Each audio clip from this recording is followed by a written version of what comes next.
Hello everyone. So now we will solve the question number 24 of NCERT Chemistry class 11th, chapter number 1, some basic concepts of chemistry. Okay, so the question says dinitrogen and dihydrogen react with each other to produce ammonia according to the following chemical equation. N2 plus H2 gives us 2NH3.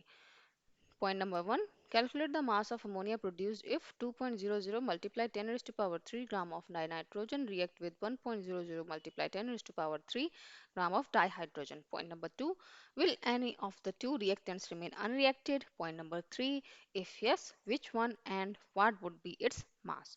Okay, everyone. So this is the given information, right? You can read it in your NCERT. तो अब हम start करेंगे इसको solve करना। तो हम देखते हैं हमें इंफॉर्मेशन क्या क्या दी गई है। सबसे तो पहले हमें दिया हुआ है ये केमिकल रिएक्शन। ओके, तो क्या ये रिएक्शन एक बैलेंस्ड केमिकल इक्वेशन है? नहीं, राइट। तो अब इसको हमें सबसे पहले क्या करना पड़ेगा, इसको हमें सबसे पहले बैलेंस करना पड़ेगा। कोई भी क्वेश्चन अगर आप सॉल्व करने जा रहे हैं और अगर कोई भी रिएक्शन अनबैलेंस दिए तो सबसे पहला आपका काम क्या है, उसको बैलेंस करके लिख लेंगे। तो इसमें हम देखेंगे क्या क्या बैलेंस्ड है। N2, okay, N is 2, hydrogen 2, hydrogen 6 here. Okay, तो इसे हम 3 से मल्टीप्लाई कर देंगे, हमारी इक्वेशन हो गई बैलेंस्ड। ओके, अब हमें क्या क्या दिया हुआ है, calculate the mass of ammonia produce, हमें इसका मास निकालना है। ओके, हमें इसका मास निकालना है। If 2000 grams of dinitrogen react with 1000 grams of dihydrogen, हमें क्या दिया हुआ है, यहाँ पर हमें 1000 ग्राम्स दिए हैं। ओके, 1000 ग्राम्स दिए हैं। यहाँ पर हमें कितने ग्राम्स दिए हैं, 2000 ग्राम्स दिए हैं। ओके, सो ये हमें ग्राम्स के टर्म्स में दिया हुआ है और हमसे पूछा गया है ये कितना बनेगा, ये इतना रिएक्ट कर रहा है, ये इतना रिएक्ट कर रहा है, हमें कितना मिलेगा। Okay, so this is it. तो जैसा कि आप सब जानते हैं, जब हम कोई एक बैलेंस्ड इक्वेशन लिखते हैं तो उसमें हमें क्या पता होता है, इसका यहाँ पर हमें क्या स्टोइकियोमेट्री दिख रही है, 1 3 और 2। ओके, 1 3 और 2, यानी कि इसके तीन, इसका एक मॉलिक्यूल इसके तीन मॉलिक्यूल के साथ रिएक्ट करके इसका दो मॉलिक्यूल बना रहे हैं। या तो हम बोलेंगे इसका एक मोल रिएक्ट करके इसके तीन मोल के साथ रिएक्ट करके ये दो मोल हमारे अमोनिया बना रहे हैं। ठीक है, तो आपको सबसे पहला काम क्या करना पड़ेगा, मोल के टर्म्स में कन्वर्ट कर लेते हैं सॉल्यूशन के लिए।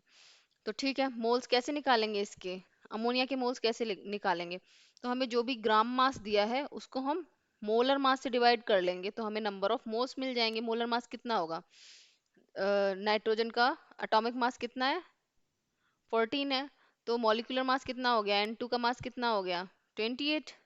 ठीक है, हाइड्रोजन का हमारा कितना मास है एटॉमिक, 1, मॉलिक्यूलर मास कितना हो गया, 2।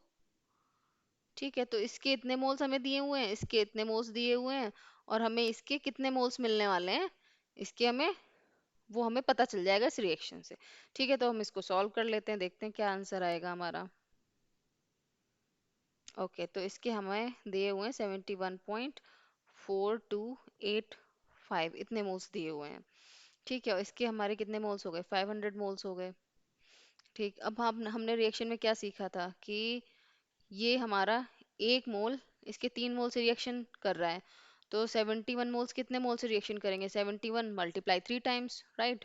तो इसको हम जब 3 टाइम्स मल्टीप्लाई करेंगे तो हमारे कितने मोल्स रिएक्ट हो रहे हैं, 214.2857।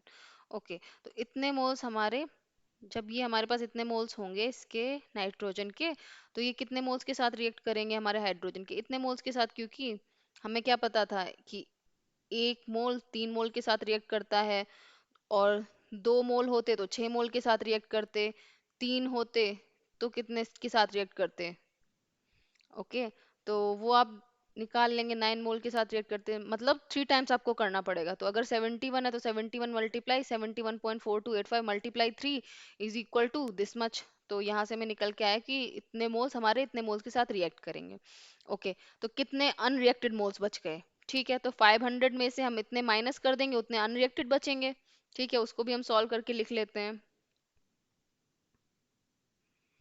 285, 285.71, इतने मोल्स हमारे पास अनरिएक्टेड बच गए हैं, किसके, हाइड्रोजन के। ठीक है, और यहाँ पर कितने मोल्स हमें मिलेंगे, जब हमारा एक नाइट्रोजन का मोल यहाँ पे होता था तब यहाँ पे दो मिलते थे। तो अगर हमारे यहाँ पास यहाँ पे 71 पॉइंट इतने मोल्स अगर हमारे पास हैं तो इसके डबल हमें यहाँ पे मिलेंगे। ठीक है, तो इसको भी मैं यहाँ पर लिख देती हूँ सॉल्व करके। आप भी इसे सॉल्व कर लीजिए।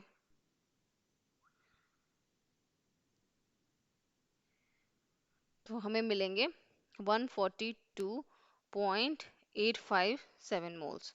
ओके, तो इतने मोल्स हमें अमोनिया के यहाँ पर मिल गए हैं। ठीक है, तो मैं एक बार सब कुछ फिर से आपके लिए रिपीट कर देती हूँ अभी तक हमने जो भी किया है।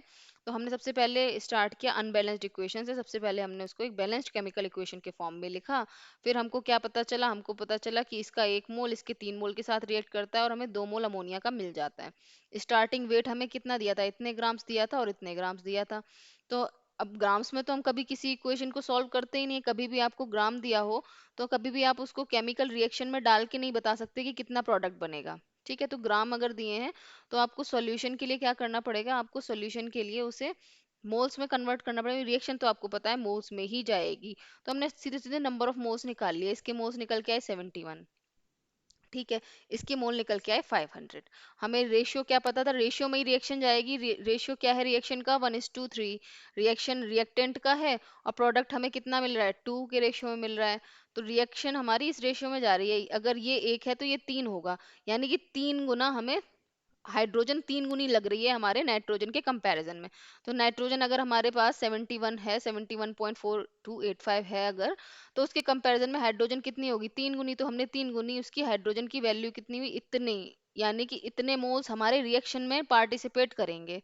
ठीक है, थे तो हमारे पास 500 मोल, लेकिन रिएक्शन में पार्टिसिपेट सिर्फ 214.2857 रिएक्ट करेंगे और बचे सारे मोल्स हमारे पास बचे रह जाएंगे खाली ऐसे के ऐसे। ठीक है, तो ये एक्सेस में हमारे प्रेजेंट रहेंगे 285.71। इतने मोल्स हमारे पास अनरिएक्टेड रहेंगे। ठीक है, और रेशियो क्या पता था, अगर हमारा नाइट्रोजन 1 रेशियो में था, हाइड्रोजन हमारा 3 रेशियो में था, तो अमोनिया हमारा 2 रेशियो में बन रहा था।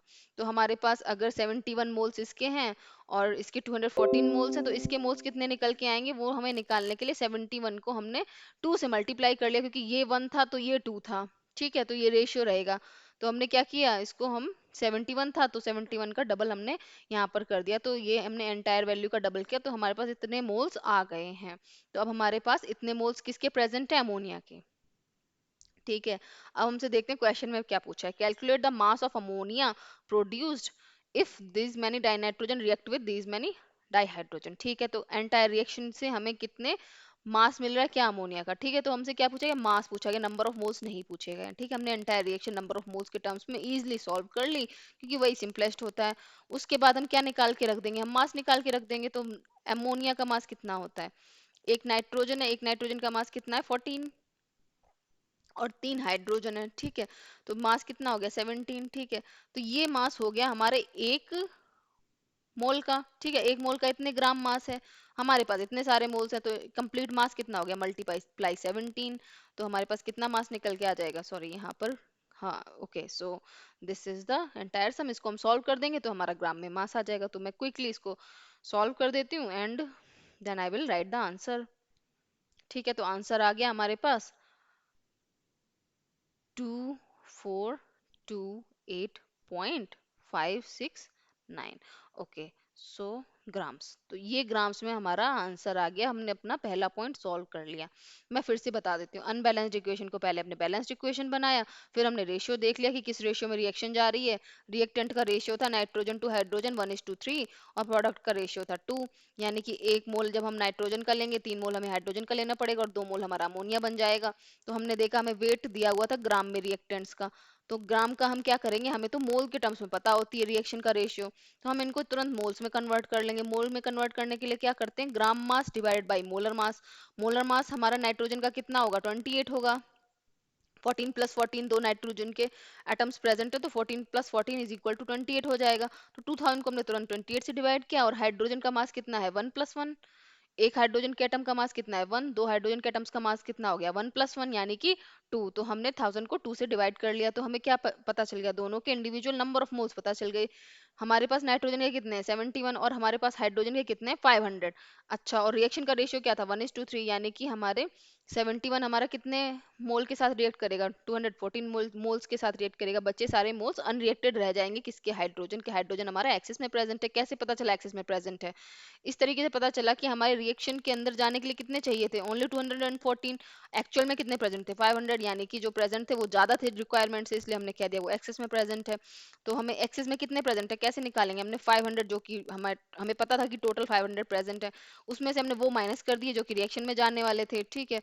उसको माइनस करने के बाद हमें तुरंत पता चल गया कि हमारे पास कितने अनरिएक्टेड बचे हैं, ठीक है। इसके बाद हम क्या करेंगे, हमने देखा प्रोडक्ट साइड में हमारे पास क्या है, प्रोडक्ट साइड में हमारे पास अमोनिया था जो कि रेशियो के हिसाब से डबल होना था 71 का, ठीक है। तो उस तरीके से हमने इसको यहाँ पर सॉल्व कर लिया, प्लस हमने साथ में इसके निकाल दिया है इसका मास 17 से मल्टीप्लाई करके, क्योंकि हमें ग्राम मास में आंसर चाहिए था। उसके बाद हम जाएंगे पॉइंट नंबर 2 में। पॉइंट नंबर 2 में हमसे क्या पूछा गया है, will any of to reactants remain unreacted. Okay, तो आपको बताना है क्या इनमें से कोई अनरिएक्टेड बचेगा। हाँ बिल्कुल बचेगा, ये हमने देख लिया, हाइड्रोजन हमारे पास एक्सेस में प्रेजेंट था और ये हमारे पास लास्ट में बच रहा है, कितना बच रहा है 285.71 इसके मोल्स हमारे पास एक्सेस में बच रहे हैं। अब थर्ड पॉइंट क्या पूछा है, if yes which one and what would be its mass. तो हमारे पास कौन सा बच रहा है, हमने बता दिया कि हमारे पास हाइड्रोजन बच रहा है। अब हमें इसका मास निकाल के बताना है। तो हमें पता है कि एक हाइड्रोजन का मास कितना होता है 1, और दो हाइड्रोजन का मास कितना हो जाएगा 2। एक मॉलिक्यूल के अंदर दो हाइड्रोजन के एटम प्रेजेंट होते हैं, एक हाइड्रोजन के एटम का मास 1 है तो दो हाइड्रोजन के एटम का मास हो गया 2।